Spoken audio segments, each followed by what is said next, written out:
আমরা আছি মেট্রোর উপরেই যাত্রা ফ্ল্যাগশিপের সিলেট সেন্টারে। তো এখানে কমপ্লিমেন্টারি ব্রেকফাস্ট আছে এদের পক্ষ থেকে, বেশ ভালো অনেক আইটেম দিয়েছে।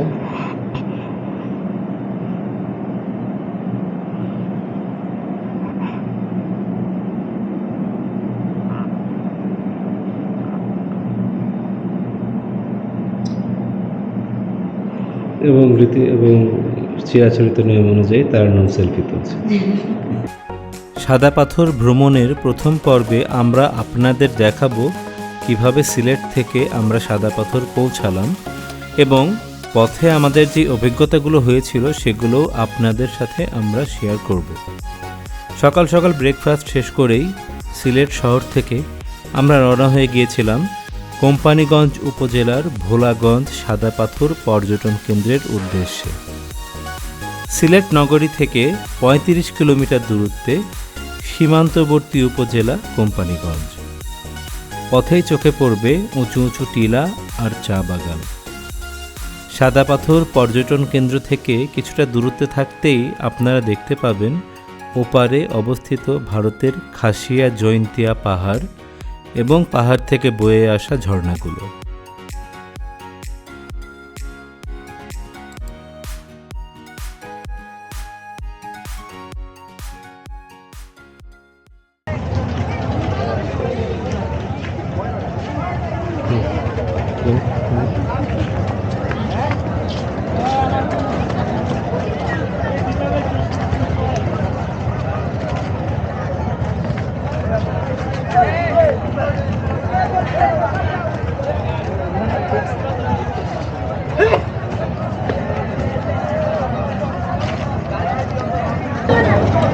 আমরা চলে এসেছি সাদা পাথর ভোলাগঞ্জ সিলেটে। এখন নৌকায় উঠবো, নৌকায় করে আমরা একটু ঘুরবো আর কয়েকটি স্পট আছে এখানে, এগুলো নৌকায় করে দেখবো।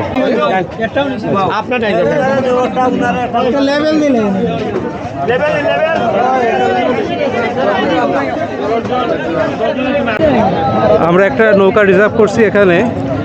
প্রত্যেক নৌকার ভাড়া হলো 800 টাকা করে আপ ডাউনে। এখন আমরা যাচ্ছি সেই নৌকার কাছে। নৌকাতে যে কয়জন ইচ্ছে ওঠা যায়, কিন্তু টোটালটা রিজার্ভ করতে হয় 800 টাকা দিয়ে। তো আমরা দুজন আছি, আমরা দুজন একটা নৌকা রিজার্ভ করেছি। এটা আমাদের নিয়ে যাবে, ঘোরাবে এবং আবার ফিরায় নিয়ে আসবে। এদিকে যাও। হ্যাঁ, নৌকাটা ছাউনি থাকবে অবশ্যই, নৌকাটা ছাউনি থাকবে অবশ্যই।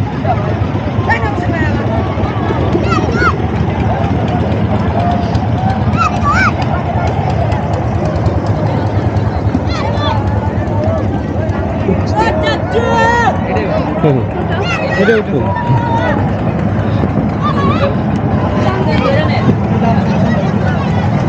হ্যাঁ,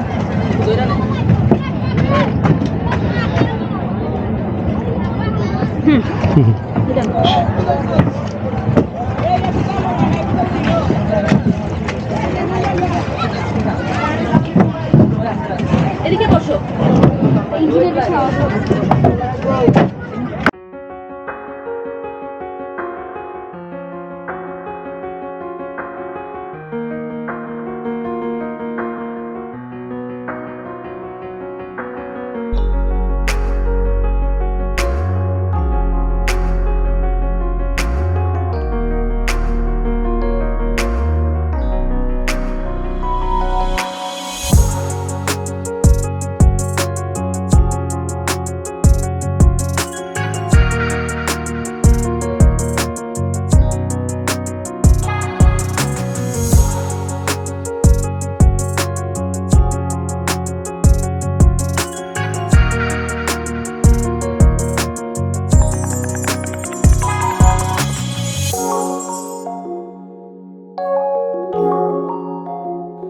আমরা এখন যে নদীটি পার হচ্ছি এটি ভারত থেকে নেমে আসা সীমান্ত নদী ধলাই।